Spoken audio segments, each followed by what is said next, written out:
Halo guys, selamat datang kembali di channel Danang Setiawan. Karena masih banyak yang tidak puas dengan cerita solo leveling, kita akan lanjutkan cerita solo leveling di season kedua. Langsung saja kita mulai ceritanya. Let's go! Setelah berhasil mengalahkan semua monark di retakan dimensi, Sung Jinwoo yang sudah menghabiskan waktunya selama 2 tahun akhirnya kembali. Dia kembali dalam bentuk anak kecil. Saat ini dia masih anak SMP. Tetapi walaupun penampilannya masih anak kecil, kekuatan Sung Jinwoo masih seperti dulu. Dan pasukan bayangannya pun masih setia berada di dalam bayangannya. Dengan kekuatan sebesar itu, Jinwoo pun ragu dengan keberadaannya di dunia ini. Tetapi keraguannya pun tiba-tiba menghilang, setelah melihat orang yang dicintainya. Tujuan hidupnya sekarang adalah, untuk hidup dan melindungi orang-orang yang dicintainya. Seperti keluarganya, teman-teman seperjuangannya, dan tentu saja wanita yang dia cintai. Cerita dalam season 2 kali ini dimulai dari sebuah kantor polisi. Di sana ada ketua departemen Hunter Woo Jinchul, yang dalam kehidupan saat ini menjadi penyidik kriminal. Saat ini penyidik Woo Jinchul sedang menangani kasus yang cukup rumit. Banyak penjahat yang menyerahkan diri ke kantor polisi. Karena setelah mereka melakukan kejahatan, muncul monster yang mengancam mereka. Monster itu muncul dari bayangan yang ada di bawah mereka. Monster bayangan itu menyuruh mereka untuk menyerahkan diri kurang 24 jam. Jika lebih dari 24 jam mereka tidak menyerahkan diri ke kantor polisi, mereka akan mati. Jadi mereka pun menyerahkan diri, dan memaksa untuk segera ditangkap. Penyidik Jinchul pun bingung, bagaimana dia harus menulis laporan dalam kasus aneh ini. Tiba-tiba muncul atasan Jinchul, dan mengajak Jinchul untuk ke ruang rapat.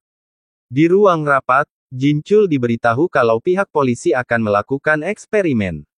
Jinchul disuruh untuk melepaskan penjahat-penjahat yang menyerahkan diri itu. Atasan Jinchul ingin membuktikan, omongan dari penjahat yang menyerahkan diri itu benar atau tidak. Karena belum pernah ada kasus yang seperti ini, jadi mungkin mereka hanya mengigau saja. Jinchul menjelaskan, mereka dalam keadaan sepenuhnya sadar dan hasil tes narkoba juga menunjukkan negatif. Jika yang dikatakan mereka benar, lantas bagaimana jika mereka mati dibunuh monster bayangan? Mendengar perkataan Jinchul, atasannya malah menertawakan hal tersebut. Mereka tidak habis pikir, Jinchul akan mempercayai omong kosong seperti itu. Mereka pun tetap akan melepaskan para penjahat, dan akan melihat langsung apa yang akan terjadi. Jika penyidik Jinchul tidak setuju dengan keputusan ini, dia tidak perlu ikut dalam eksperimennya. Tetapi walaupun Jinchul tidak setuju, dia akan ikut untuk mengetahui perkembangan kasus ini secara langsung. Eksperimen pun dimulai, mereka membawa penjahat itu ke sebuah gudang kosong yang sudah tidak dipakai. Penjahat itu sangat ketakutan, dan memohon kepada penyidik untuk segera membawanya kembali ke kantor polisi. Karena jika tidak kembali ke kantor polisi, dia akan mati dibunuh monster bayangan. Ketua meminta penjahat itu diam, karena ada mereka yang akan melindunginya jika terjadi sesuatu. Kurang 10 menit lagi, dari 24 jam waktu yang sudah ditetapkan setelah penjahat itu menyerahkan diri. Malam semakin larut, dan udara juga semakin dingin. Penyidik Jinchul pun merasakan hal aneh, yang berbeda dari biasanya. Waktu pun sudah menunjukkan tepat 24 jam, dari setelah penjahat itu menyerahkan diri. Semua masih terdiam untuk mengamati apa yang akan terjadi. Tetapi ternyata tidak terjadi apa-apa pada penjahat itu. Ketua penyidik mulai emosi, karena menganggap penjahat itu sudah berbohong. Penjahat itu menjelaskan, bahwa dia sebelumnya benar-benar melihat monster bayangannya yang sangat mengerikan. Penyidik Jinchul tiba-tiba merasakan tekanan aneh yang muncul. Dia menyuruh semuanya untuk minggir dari tempat itu. Tanpa diduga semuanya, akhirnya muncul sebuah bayangan dari bawah. Bayangan itu langsung menyerang ketua penyidik dan bawahannya. Mereka berdua pun terpental jauh, sampai menghantam tembok gudang. Seketika mereka berdua pingsan terkapar, setelah dengan sangat kerasnya membentur tembok. Penjahat itu sangat ketakutan melihat monster itu muncul lagi di hadapannya. Sebuah kematian sudah tergambar di mata penjahat itu. Benar saja, muncul monster bayangan yang akan membunuh penjahat tersebut.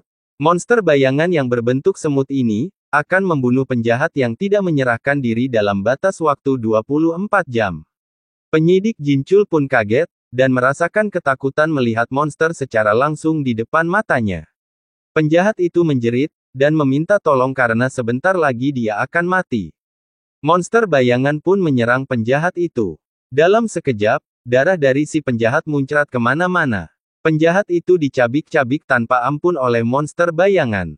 Setelah selesai membunuh penjahat itu, ketiga monster bayangan melihat ke arah penyidik Jinchul. Penyidik Jinchul ketakutan dan tubuhnya tidak bisa bergerak. Dia membatu, karena belum pernah dia merasakan kengerian yang seperti ini.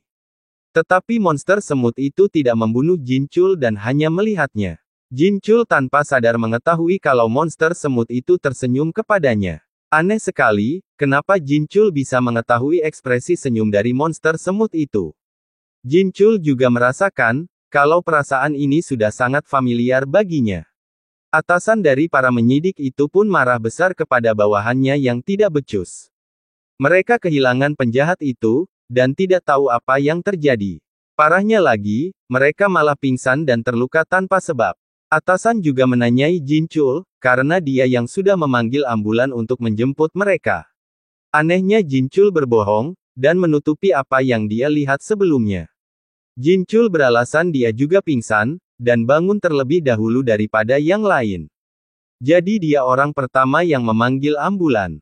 Takut menjadi masalah, akhirnya kasus ini ditutup dan dirahasiakan dari yang lainnya.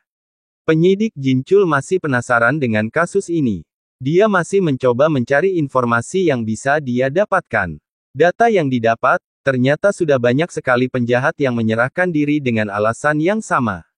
Semua kejadian itu meningkat di akhir Februari sampai awal Maret. Bawahan Jinchul merasa aneh, karena di bulan itu adalah waktu di mana dimulainya libur sekolah. Tetapi bawahan Jinchul langsung merasa malu, karena sudah mengeluarkan opini yang aneh.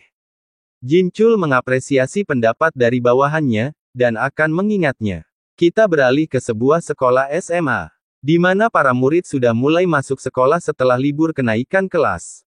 Dan akhirnya tokoh utama kita muncul. Sung Jin-woo adalah murid pindahan, yang akan memulai hidup normalnya di SMA ini.